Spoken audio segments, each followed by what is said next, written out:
Max Verstappen is your race winner from Lando Norris after a pretty fantastic start for the Red Bull driver. He takes the win.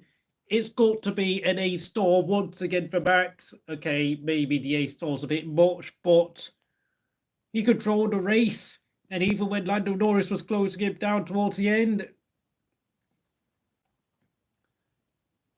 Lando Norris, I'm afraid to say it, but if he moved faster than an Austin Metro at the start of the race, he wouldn't have had to try and catch Max again like he did at Imola. And at this rate, Lando Norris will end up with more second places than Kimi Räikkönen and Fisichella combined. So it's a B grade for me. Lewis Hamilton and Russell also get a pair of Bs. Maximise what they called a Mercedes. Hamilton went on soft towards the end. Russell on hards. Pretty much though, unfortunately, I think Hamilton might be regretting moving to Ferrari next season, since of course both Ferraris were beaten in terms of raw pace by Mercedes.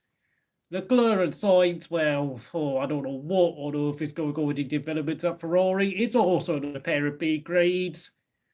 Oscar Piastri, just simply slowing the Norris all weekend long, struggled in qualifying, struggled in race pace. It's a C grade for me. Sergio Perez, new contract until 2026. It's a D grade from me. Absolutely nowhere to be seen at whatsoever. A minute behind his teammate. That is pathetic. Gasly and Ocon, 9th and 10th. I think I'll give Gasly a B and I'll give Ocon a C plus for his efforts this weekend. Gasly out qualifying Ocon yet again. And for Alpine, they finally have improved their car. Hello there, Kiefer. I hope you're doing well this afternoon. The race has just ended. Hulkenberg, 11th. What an impressive drive. I will give him an A grade, and I think I will give Hulkenberg my Driver of the Day award. I hope you're doing well, Kiefer, and I think, you know what, I think I might do a Driver of the Day poll. Of course, looking at other results, Alonso, well, the Aston Martin is seriously struggling for pace now. I think there's no doubt about it, unfortunately, and there's not much to be said, I'm afraid. Losing out in the development war, I mean, they've gone from Alonso Martin racing to Aston Martin racing, as Fallout Boy would say. Sugar, we're going down, and a bit away. Sugar, we're going out swinging. That's literally Aston Martin right now. Zhou Guan Yu, I think Alonso will get a B for his efforts, because I don't know what else he could have done. Zhou, I think, deserves a B plus for his drive this weekend. Much faster than Bottas all weekend long. And beating Stroll, who I have to say probably deserves a C minus for his efforts. Just not good enough. 15th place is, of course, Ricciardo. Much quicker than Tsunoda all weekend long. Great effort. Bottas, 16th. I don't know, probably a C minus. Ricciardo, I'll give him like a B plus. Magnussen picked up a 5-second penalty for jumping the start, so that'll be a C minus for me. Albon 18th, C. Tsunoda 19th, a D. Very, very disappointing weekend for the Japanese driver. And of course, Sargeant, it's another D grade, and the only driver to finish 2 laps down. And that is my race report. I mean, Max Verstappen is easily going to cakewalk this championship. Norris, well, goodness me, he's got to work on his race starts, he's got to work on his strategy, and he's got to work on his racecraft. Mercedes are going the right direction. Ferrari are definitely in trouble yet again. But then, I did say on Chatter HD stream, when are they never not in trouble? Piastri needs to improve his consistency and how he looks after his tyres. Alpine are back in the right direction. Perez is saving up for his pension fund. And Hulkenberg is going to be a huge asset to Audi Sauber next year, or whatever they're going to be called. So, of course, let me read out the comments. Alonso fans are going to be disappointed that they didn't see Alonso scoring points. Yeah, Aston Martin, I think they need to take off all their upgrades because they're not working. Aston Martin are a bit like Fernando Torres and Nicholas Jackson when he played for Chelsea. If you make them focus on just shooting at goal and thinking of nothing else, they're great. But when you give them time on the ball and you allow them 4 or 5 seconds to make a decision whether to pass, whether to shoot, or what else to do, they completely screw up. And if you give them time to run on goal and actually make them make a decision to think on the ball, it just doesn't work. And I think Aston Martin are that sort of team in that they seem to waste too much time experimenting and they don't really know how to develop a car. And there are rumours that Adrian Newey could be going to Aston Martin next season. But one thing is certain, and that has been confirmed, that Flavio Briatore will be joining Alpine as an advisor. And I will get back to that soon. Max and Gasly, yeah, I'm happy to see Gasly beat Ocon right now. And I'm going to look at the votes. Yeah, Hulkenberg is leading by driving a day pole. What happened to Yuki Tsunoda? I'm not sure, mate. I think Racing Bulls' cars just isn't working around this track, or V-car, as they like to call themselves. Ricciardo, his hand has finally healed from that broken wrist. And I think hopefully this is Ricciardo back to his best, to be honest.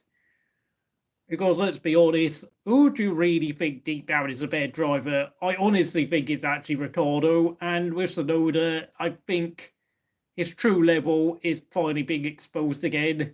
Because he was losing, he did lose out to Gasly for 2 years running in his first 2 seasons. And let's face it, Nick de Vries was no benchmark in terms of how good Tsunoda really is.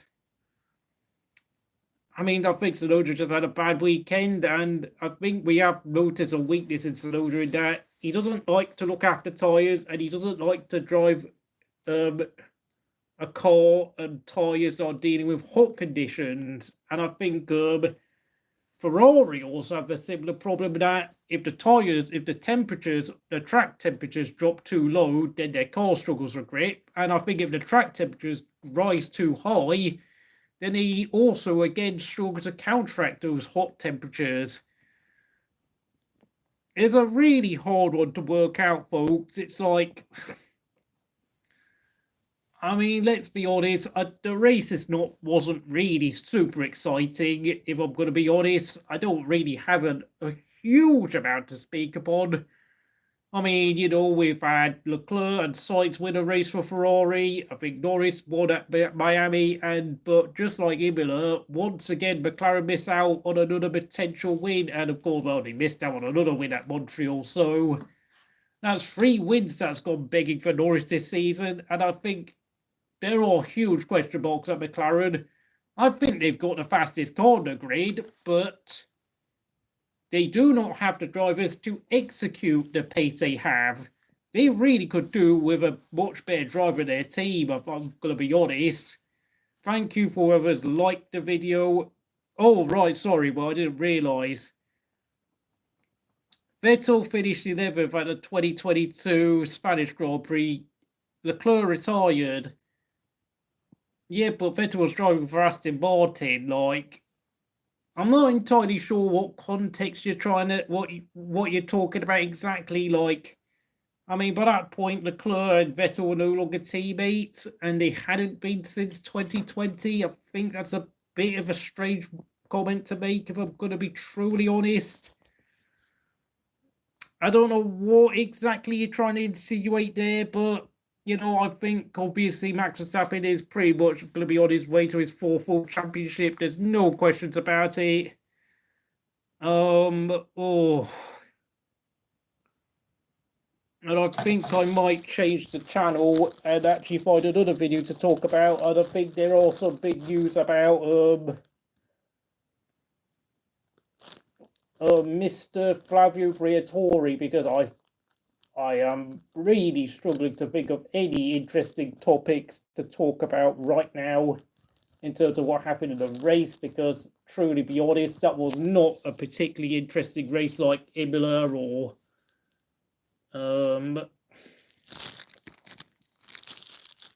What's their names?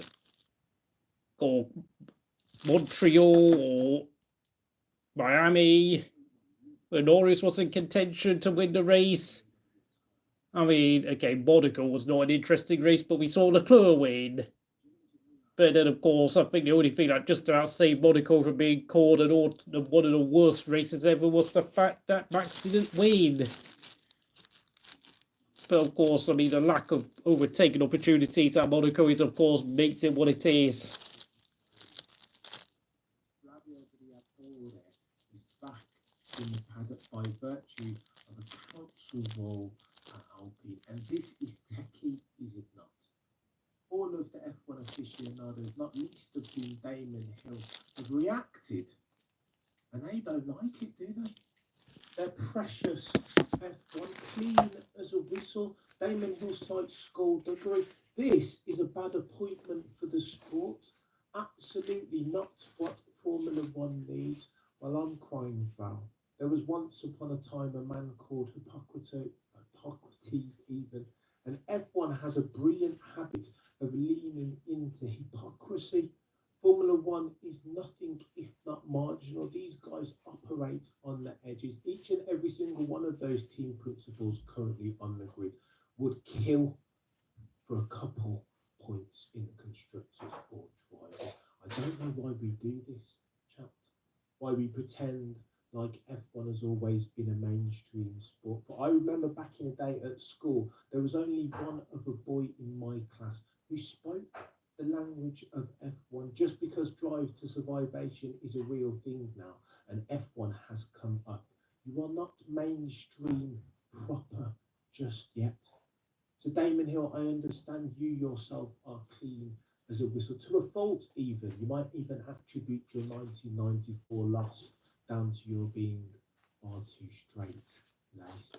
Shout out Michael Schumacher. However, let's not pretend for the audience that Formula One is cleaner than a whistle. It is not. It is nothing of the sort, nor has it ever been. Shout out Crashgate. Shout out Liegate. Shout out Michael Massey in 2021. And again, you can debate the root cause analysis, why F1 is and will always be fringe and marginal. There are billions of dollars at stake, as an example. You can debate the fact that there is margins, fine margins, that F1 is a story told in tense, that there are characters who have come up, working class ones, likes of which Christian Horner is one of.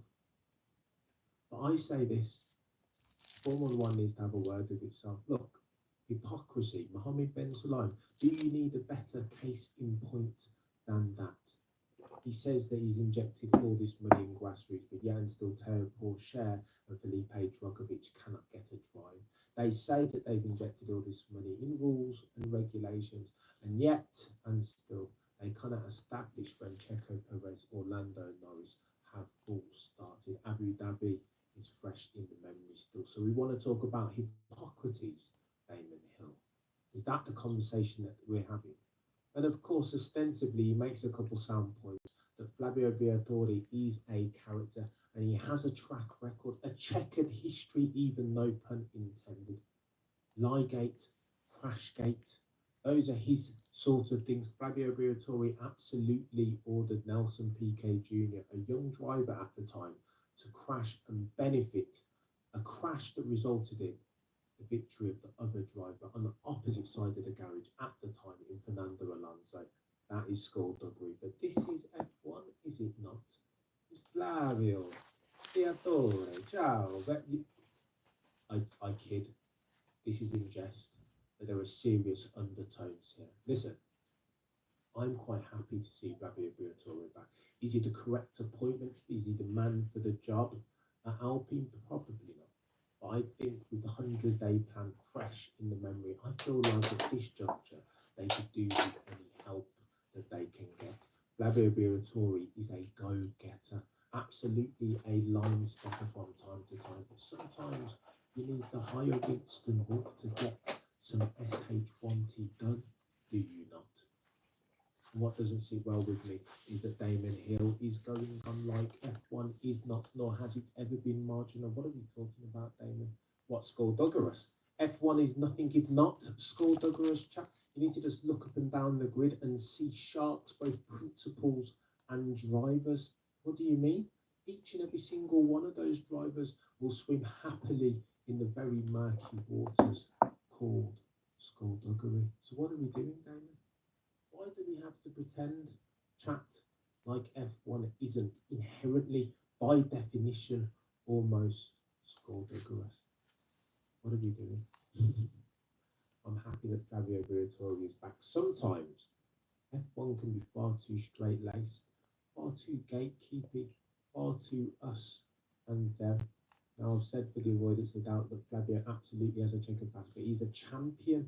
We need more colourful characters like that on the grid, do we not? No, he's not coming in as team principal. That's still going to be Luca De Meo, is it not? So what's the problem here, F1? What is the problem? I say to you again, gatekeeping is the problem, and hypocrisy. Listen, if he comes in and he obeys the rules, everyone deserves a second chance, do they not? Indeed, FIA had banned him for life and have since overturned that decision. So what are we talking about then? Skullduggery, bad for the.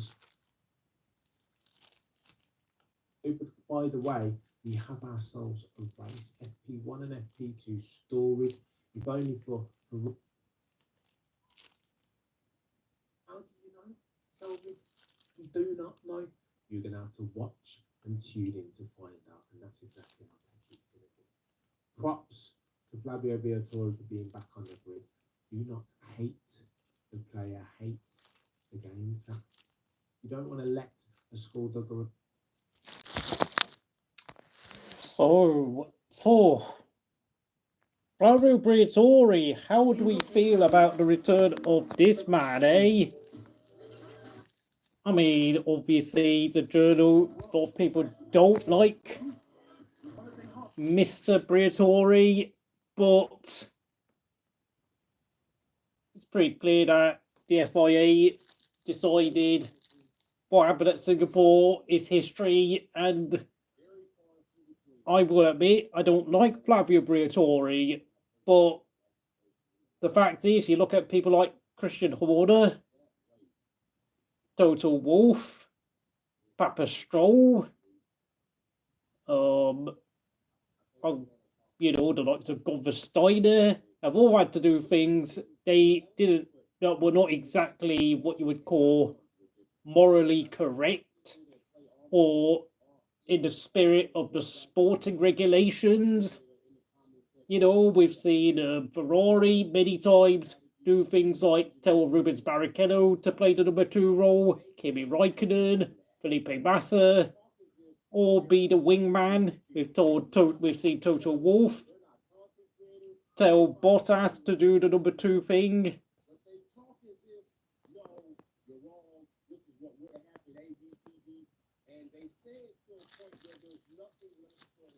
You've got to realise Formula One, it used to have a nickname for the team principals. It was called the Piranha Club. The Piranha Club. Piranhas are a dangerous species of fish, or sharks, if you will. Correct me if I'm wrong. But the fact of the matter is, this is just pure hypocrisy. It is just, especially from people like Karen Chandok, and of course none other than Damon Hill, who had one head of a rivalry with Michael Schumacher back in the mid-90s. And of course, yeah, I get why someone like Damon Hill is outspoken against Flavio Briatore, since of course Flavio Briatore was the team principal of Benetton F1 back in the 90s, and subsequently team principal for the Renault F1 team that then won championships with Fernando Alonso. So from my own point of view, I also have a bias against Briatore, and I also saw none other than Giancarlo Fisichella, one of my favourite drivers back in the day, suffer under his leadership. The F1 is not about playing fair, mate. This sport is ruthless. It's cutthroat. All top sport is cutthroat. And with Alpine having told the likes of Laurent Rossi, Otmar Schaffnauer, Alan Prost, Cyril Beatable all leave the team for various reasons over the past 5, 6, 7 years. I don't even remember having booted drivers left, right, and centre like Alonso, Hulkenberg, Sainz, Ricciardo, Palmer. If you count Jody Palmer as an F1 driver, but I don't. Kevin Magnussen. F1 is cutthroat. It doesn't matter how good you were 10 years ago. It's about how good you are right now in this moment in time. You're not as good as your last race. You're only as good as what you're producing right now. And Flavio Briatore, despite being 74 years old, has proven time and time again he can make the correct decisions for the team when you give him a brief and some insight into the situation from a business point of view. Of course, Alpine are considering detaching themselves from the Renault engine program that is based in France, because, of course, the Renault engines are not delivering the horsepower they need. And it could well be, in about a couple of years' time, we could well be seeing Alpine go into an engine program partnership with someone like Honda, Audi, Ford, Ferrari, Mercedes, or anyone else you could think of. And I think Alpine are going to be moving on from the Renault engine program soon. And Flavio Briatore, in his advisor role, is going to play a huge role in changing the team soon. I think there's going to be some major sweeping changes with Esteban Ocon leaving the team at the end of the season. And I think Pierre Gasly, secretly will be pleased about this. And I really do hope this yields dividends for the team. Please help us, Flav.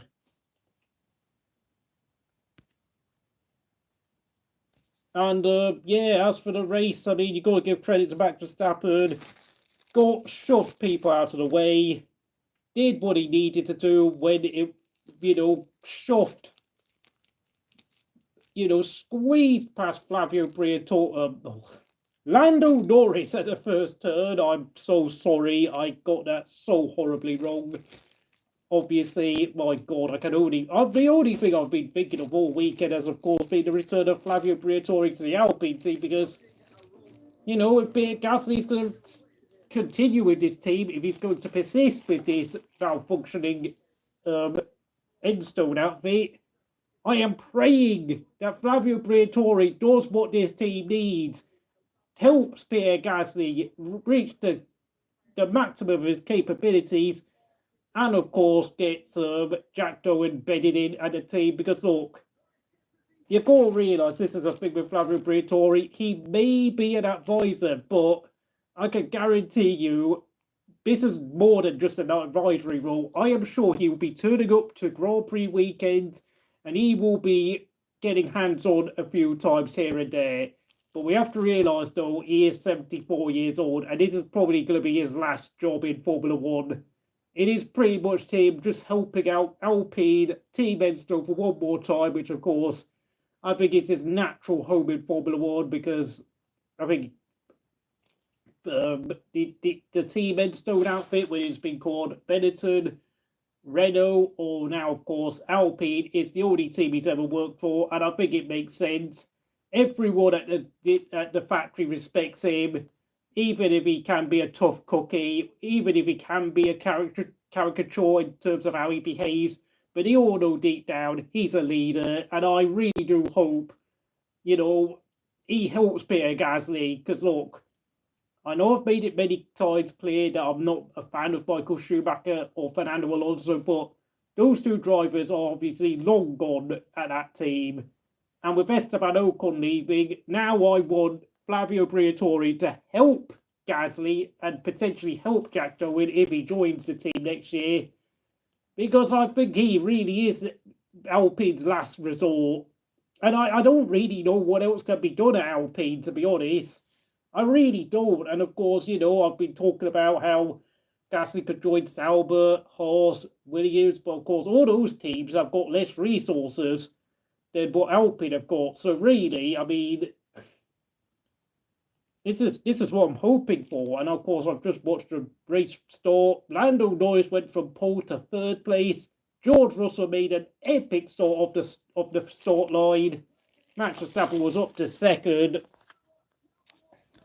Oh, damn, and bloody hell, and Zhou was absolutely superb in the first lap. And Aston Martin were garbage.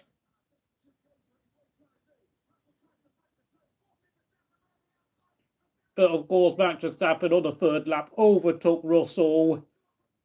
And to be honest, I think that was pretty much the race with done and dusted, really, I'm afraid. Once Max beat Norris off the line and beat Russell into turn one on lap 3, there really was no chance. But I've got to watch the start again. Oh, they don't show the start because, of course, it's a replay from a bloody hell. Max got Norris down the inside into turn one, and Russell swooped around both of them around the outside to take the lead. Impressive racecraft. And goodness me, Aston Martin just were nowhere near close to the top 10 all day long. I'm watching the replay again because of course I was staring at Chaz's stream along with of course racing statistics and live stream, but I was looking at the numbers rather than what they were doing on track. Because let's be honest, there wasn't really much wheel-to-wheel action in this race. I'll say the soft tyres managed to last 20 odd laps in that race. I've got to say it, the soft tyres were extremely durable in the hot conditions here at Spain this afternoon.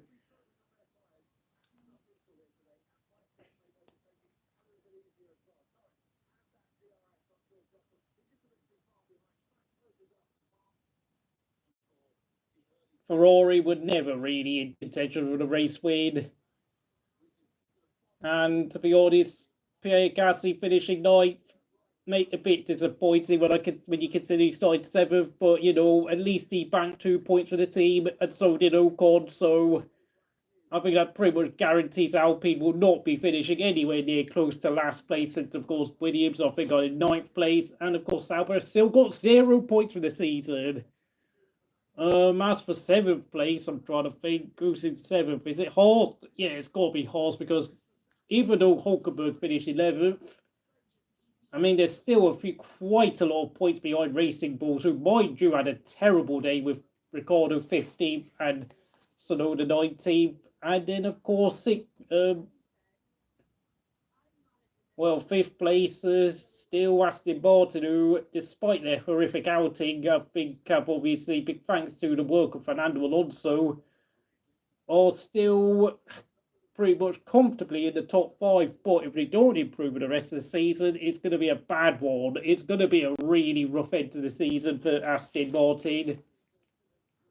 As for Ferrari, I don't know what on earth their season's going to pan out after this. I just don't think Ferrari have a car that works particularly well if you take it out of its narrow tyre operating window. It's like, if the top temperature on track are too cold, then it's obviously too slow and it can't heat up any temperatures, it can't warm the tyres up. And if it's too hot, the tyres will start shredding and deteriorating pretty quickly. Mercedes, much improved, and I will say this, I think Lewis Hamilton is going to start worrying about whether this was a good idea to move to Ferrari next season. And of course, Leclerc beat Sainz again, so it's like Leclerc is back on form again. And last but not least, I think Russell got beat by Hamilton again, and of course, I think Russell's decision to switch to the hard tyres, I think, was a bit of a bad decision, because Hamilton showed us all that the soft tyres were clearly working well towards the end of the race. Norris, if he's not careful, he's going to end up with more second-place finishes than Kimi Räikkönen and Giancarlo Fisichella combined at this rate. You cannot be excelling in qualifying and then making shocking race starts like that time and time again. just something about Lando Norris with racecraft and strategy is just not there. Like, I've compared him to Rubens Barrichello many times. I've been calling him Lando Norrichello for a joke, but that joke's not really in jest, to be honest. That's me being very brutally honest about what I really think about Lando Norris. He's got the talent, but he doesn't have the concentration required to really make those big overtaking moves when he needs it, and to really be able to know exactly how to manage a race, have that race management that all the top drivers like Alonso, Hamilton, Vettel in his prime, Kimi in his prime, Max right now in his prime, Schumacher, Prost, Senna, all had when they were on the top of when they were at the sharp end of the grade. McLaren have got the best car in Formula One, but Norris is not doing the job. And then, of course, we've got to talk about one more topic, and it is of course, the driver market situation revolving around Carlos Sainz. I've not talked about that much because, there's been talk that he could be going to Williams, which he's very bluntly denied, but for the third or fourth weekend in a row, Carlos Sainz has been beaten by his teammate Charles Leclerc, and I know Mercedes have been very loud about, not Mercedes, I think rumours around the paddock have been very loud about the fact that Antonio Kimi Antonelli, if he can sort his form out in Formula 2, is going to be a potential replacement for Lewis Hamilton next season. And, I think Mercedes have been procrastinating about their driver announcement because I think obviously they've been wanting to investigate the form of Carlos Sainz and see if he's a suitable fit for their second seat in the team. But frankly, with his recent performances, I'm beginning to doubt he would be a great replacement for Hamilton, I'm afraid, and he would definitely be a number two to of course George Russell. As for Antonelli, well, we're still only, 17 years old? Going to be 18 in August. So I think, obviously, naturally, you can't rely upon him to be, particularly consistent from race to race. But I think a lot of Mercedes employees have seen, Ollie Behrman jump into the Ferrari at Saudi Arabia, finished 7th or 8th in that race, having had very little time to test the car. And I think they've decided it would be far better. I think some Mercedes executives along with Toto Wolff have realised that, it'd probably be better to give Kimi Antonelli a couple of years at the team to really get up to speed. And, with Mercedes not challenging of race wins right now, it would probably be best to see him get used to the pressures of Formula One, get used to working in the F1 environment, rather than waste time with what is going to be a 30-year-old Carlos Sainz, I'm afraid, who, of course, has 3 race wins to his name. But, whilst he has had his moments of beating Leclerc, it tends to be when the car is struggling rather than when the car is at its peak operating performances, because when the Ferrari is quick, Leclerc's the one who's there to capitalise upon Ferrari's best opportunity to win and get pole positions, not Carlos Sainz. And, with Logan Sargeant finishing last again in the Spanish Grand Prix, he would probably be a decent replacement for Sargeant, since, of course, I think Alex Albon definitely needs a teammate to push him. He definitely needs a better teammate than Logan Sargeant. I think Williams would definitely improve with Carlos Sainz's technical feedback, his knowledge, his race management. Yes, he doesn't have the raw speed of a Hamilton, Leclerc, Verstappen, or a Norris, but he's definitely an improvement upon Logan Sargeant, because Logan Sargeant's time in F1 has surely got to come to an end now. It's been, 18 months Logan Sargeant made his debut, and it's just not good enough. It's not good enough, man. He had his moments out qualifying Albon this weekend and outpacing Albon here and there, but even on Albon's worst weekend, he still finishes behind the Thai British driver. It's not good enough from the American kid. I think he's now 23 years old? I know, okay, he's still kind of young, but he's just simply has never had any moments of quality against Alex, which is so worrying because,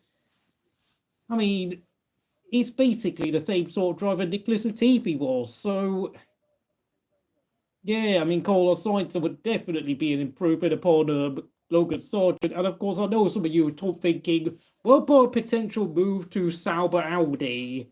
Well, in 2018, Carlos Sainz lost out to Nico Hulkenberg as some teammates at the Renault team, and to be honest, I think there'd be too many chefs in the kitchen there if he was to join Hulkenberg at Sauber. I think it would turn into this big teammate battle, and I don't think Carlos Sainz fancies going up against a driver like Nico Hulkenberg again.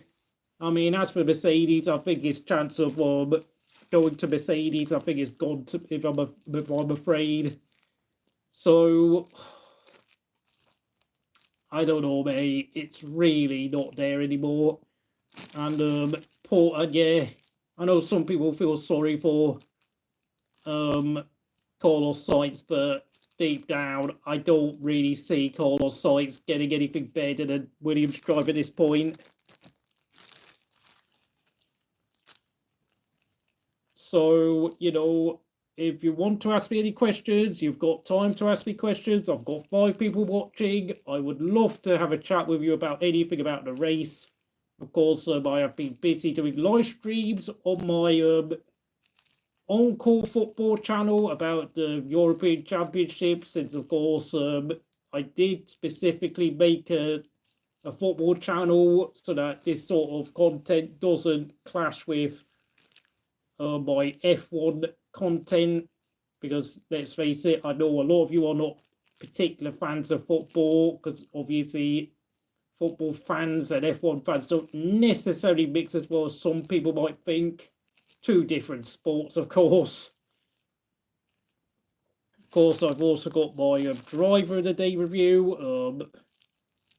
I have just finished doing my review of the race and finished giving my thoughts on Flavio Briatore's move to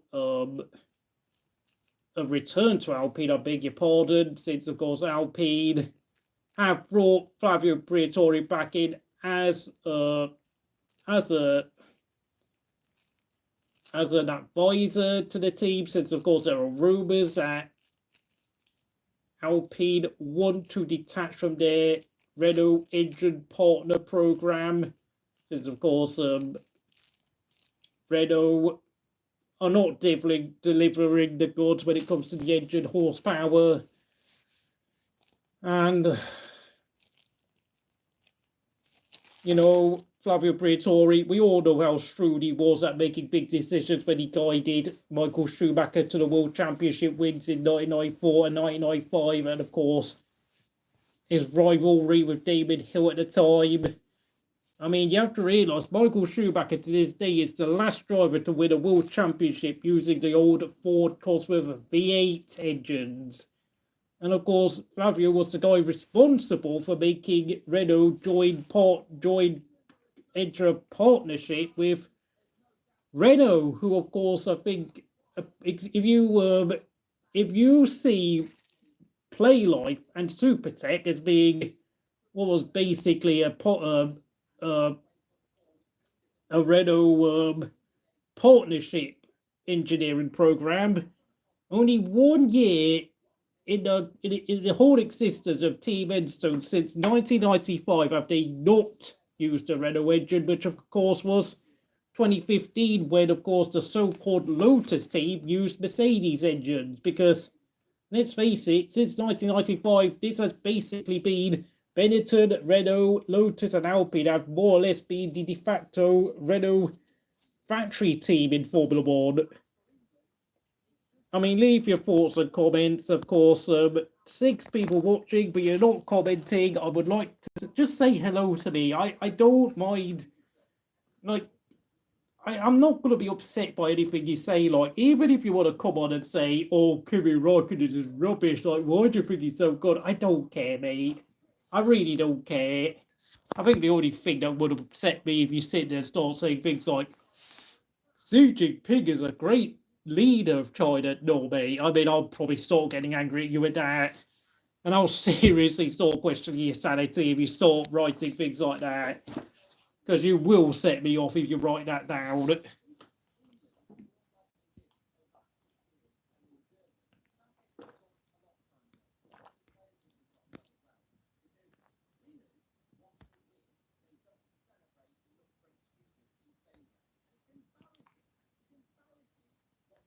Oh God, sorry, mate. I've just pressed my live chat and I've just had it a bit refreshed.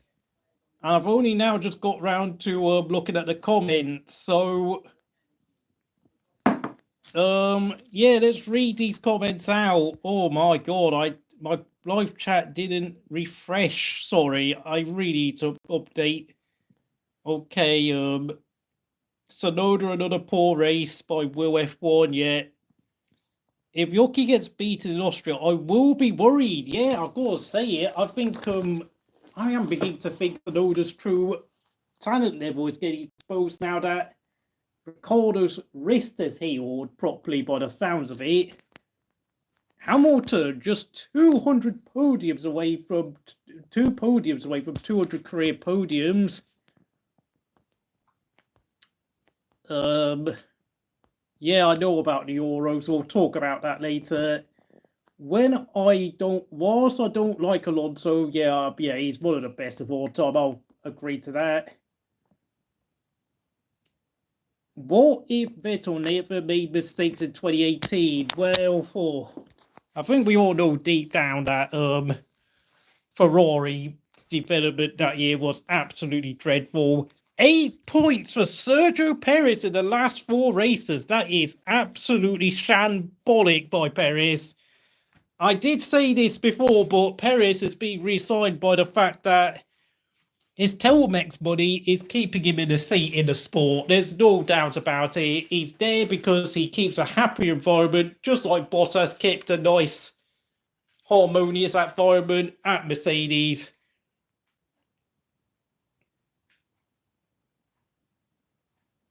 Okay, that's probably a bit ridiculous there, Keith, about the whole Kimi thing, but Piranha Plant from Super Mario, okay. Yeah, I mean, Kevin Magnussen should have to realise he's there because Haas, Io, Komatsu know Kevin Magnussen, he knows Haas, and, you know, he does a useful job in terms of holding cars up to allow Nico Hulkenberg to score points. I don't really know. I think, obviously, even if they were to get Ollie Bearman, I think they would like Kevin Magnussen to stay as their, like, sure bets of scoring points next year. Bottas, Zhou, well, I know one of Bottas and Zhou will be leaving anyways because of Hulkenberg signing. Sargeant is definitely done for.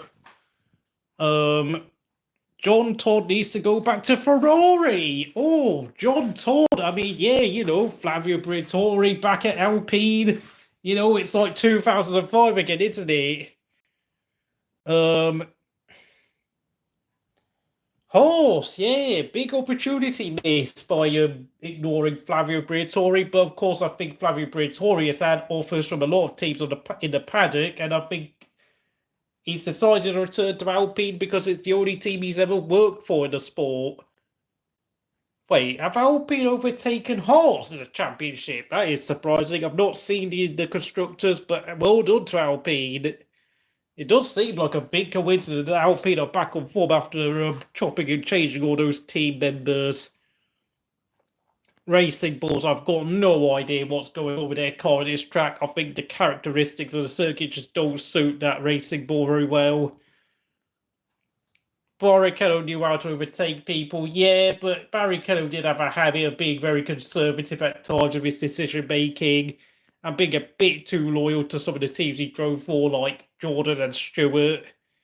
And he only joined Ferrari when he was nearly 28 years old. So, you know, I mean, he had an opportunity to join Williams to replace Ayrton Senna back in 1994, mind you. If Barrichello had the mentality of a top driver, he would have said yes straight away to that Williams seat. I will admit, yeah, Russell kind of bottled the win at Canada, but Norris and McLaren had a faster car that day. Logan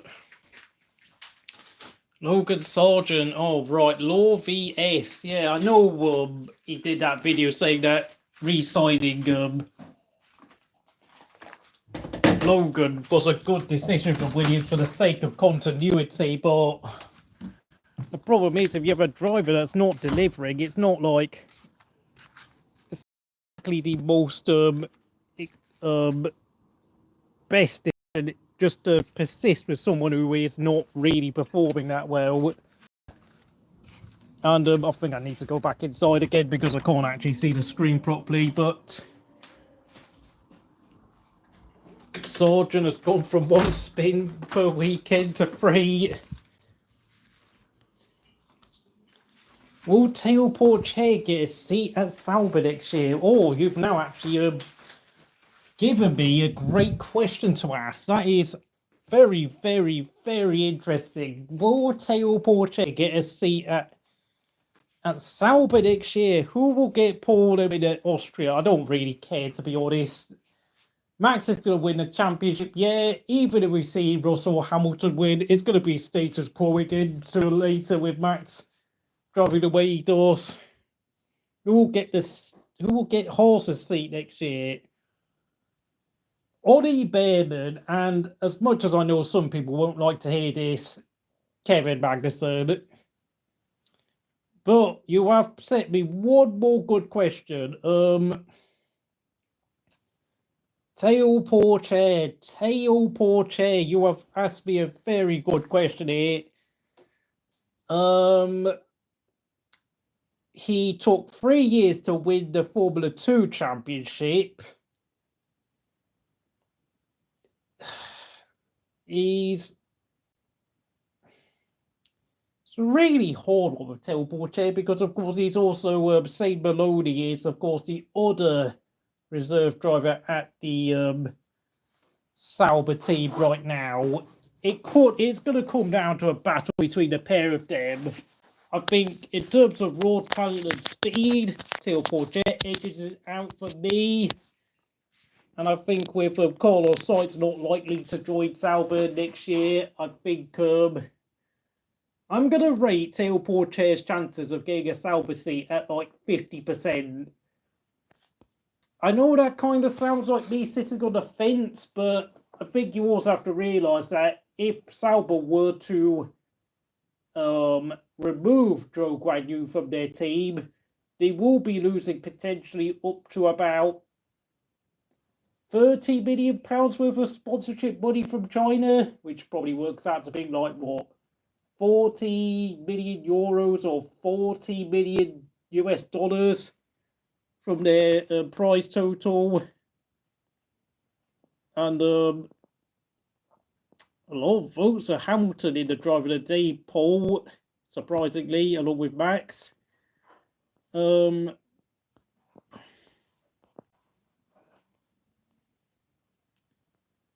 Teo Porcher is better than Logan Sargeant. I agree. I definitely agree on that.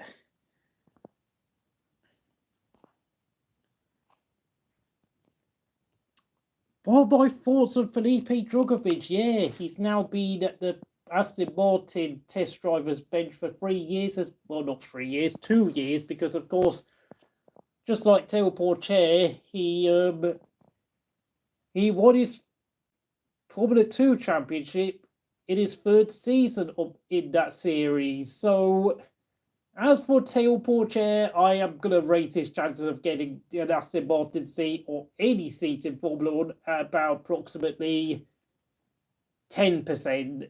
I don't really think Felipe Drugovich has ever been rated very highly by team principals in the paddock, and I think staying at Aston Martin is going to really harm his whole motor racing career in general quite badly because, you know, fair enough you sit out 1 year, but to sit out 2 years of racing is going to really cause some serious damage. And I don't exactly know why he accepted another year at Aston Martin as their test driver / reserve. It's just sort of, you know, I kind of think Drugovich should have gone to something like IndyCar racing or maybe the sports car series where, honestly, I don't think he's ever had a chance of being in an F1 seat.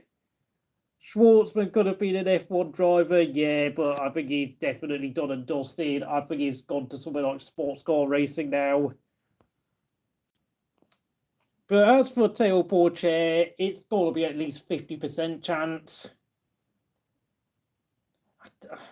I don't know what to. I mean, Teo Porcher is actually now starting the season off racing in Super Formula in Japan, but he's now moved across to America to compete in IndyCar recently. Although, weirdly enough, he did not compete at the Indy 500, which I think, due to his lack of experience with oval tracks, I think that's the reason why he sat out the big 500 race. He's done okay in his 4 or 5 races he's done in America, but yeah, I really do think though Teo Porcher is definitely going to have to pull out some decent result in the IndyCar series to really convince Sauber that he's something special, because he had 3 years of Formula 2 and took a long time to get the championship win, and he was outdriven by Drugovich quite badly at times in his second season. And what also needs to be said is that Porcher can be very inconsistent. He can be pretty bad at ruining tyres. So, he needs a lot of polishing if he is to join Sauber and race in Formula 1. And he's going to learn. He needs to learn quickly. But, of course, if there is one advantage on his side, it's the fact that he will only be 21 years old in August. So, maybe his youth could be his saviour. Yeah, 3 race wins Sauber could have had now. Imola, Canada, Spain. But I think that's the problem with Lando Norris. I've kind of always rated the guy as a number 2 driver rather than a team leader. And I think, Lando Norris is, 24 years old? This should be his prime. But, of course, I think his sort of general attitude is that I'm a young man, I've got time on my side. Well, Max Verstappen, Fernando Alonso were winning championships when they're 24 years old. Vettel and Hamilton won their debut championship win when they were 23 years old. And, of course, Vettel remains the youngest ever world champion in his sports history. Lando Norris needs to stop behaving like he's one of the big names in Formula 1, but he still doesn't. He was more comfortable being a number 2 alongside Carlos Sainz, and then being the kid that outpaced Daniel Ricciardo, one of the established names in the sport. But it seems to me now that he's got a driver in Oscar Piastri who is undisputably a number 2 in terms of his age and his profile. I think Lando Norris is melting under the pressure, and he definitely melted under the heat in Spain this afternoon. Yeah, I mean, Oscar Piastri needs to do a bit of work, doesn't he? I think Oscar Piastri I know it's only his second season in Formula 1. I mean, he's had his impressive moments, like winning at Qatar last year in the sprint race and finishing second in the overall race. But I think Lando Norris, if Lando Norris is not careful, I actually think Oscar Piastri will overtake Lando Norris as McLaren's team leader soon. He's got to watch his back very soon. Yeah, 3 World Championship wins for Sebastian at the age of 25. I know people like to talk about the fact that he had Adrian Newey designing cars for him back then. But, you've got to have the mentality to take advantage of those sort of resources. And we have to remember, Sebastian Vettel was a young man at the time, and he was still developing his driving skills back then, but yet he had the mentality and the maturity to get his head together to win those championships, to become a quadruple champion when he was 26 years old. I think that's what makes the difference between the very great drivers and the very good drivers, between a Vettel and a Lando Norris. Vettel knew deep down that he might never get another chance again of winning those titles, because, I think he kind of did know that there was always a chance that he could move to Ferrari and be stuck in a team that wasn't operating at his best level. And you've got to give credit to Sebastian Vettel for winning those championships, because Vettel came out with that famous quote, we have to cherish these moments because they are not going to last forever. He said that at the 2013 American Grand Prix. And, I think Oscar Piastri is he's like a sleeper. He's like a sleeping hippo who's about to wake up, and he could well be ready to pounce on Lando Norris if Lando Norris continues to bottle these sort of race wins to the point where he ends up with more second place finishes in his career than the likes of Kimi Raikkonen and Giancarlo Fisichella, because I know Fisichella was criticised at times during his career for not being clinical enough and not having that killer instinct. And of course, I think as Kimi Raikkonen got older and Kimi Raikkonen's willingness to go for the kill and pull off a big dangerous overtake on the guy in front of him began to evaporate as he grew older. He began to become a lot more preoccupied with family life, getting married for a second time, having 3 children at home. Well, not everyone's at Newey. I mean, Schumacher never worked with Adrian Newey. Kimi Raikkonen never won a world championship with Newey. I mean, Button had Ross Brawn instead. Fernando Alonso had Pat Simmons. Hamilton has never worked with Adrian Newey. I know there's been rumours that Adrian Newey could join Ferrari, but look, Oscar Piastri is a sleeper. Like, do not rule out the chances of Oscar Piastri becoming team leader at McLaren in the next 18 months. If Lando Norris bottles another race win again and again in the next 5 or 6 races, like, at some point, there'll be at least 5 or 6 races people will look at and say Lando should have won, because that's what I'm beginning to feel like towards the 24-year-old British driver and his team.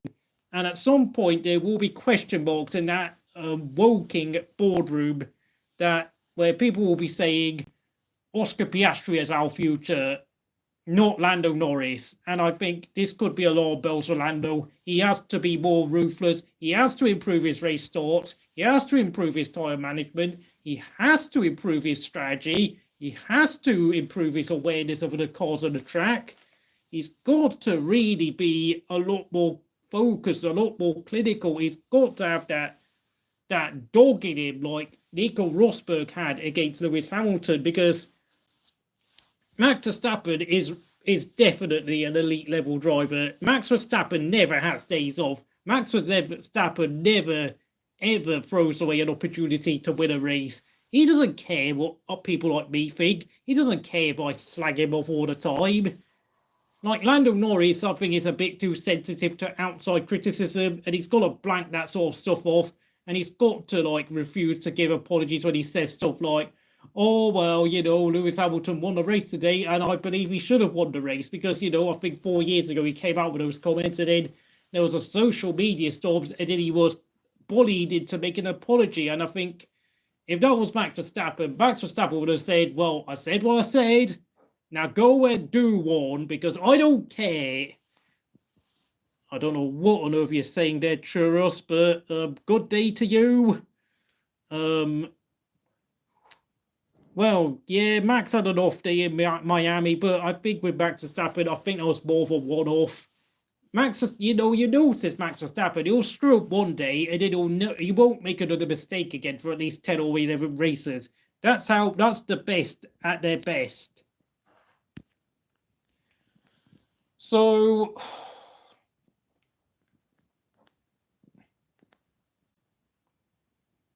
trying to see, have I got any more comments? I've been streaming for an hour now.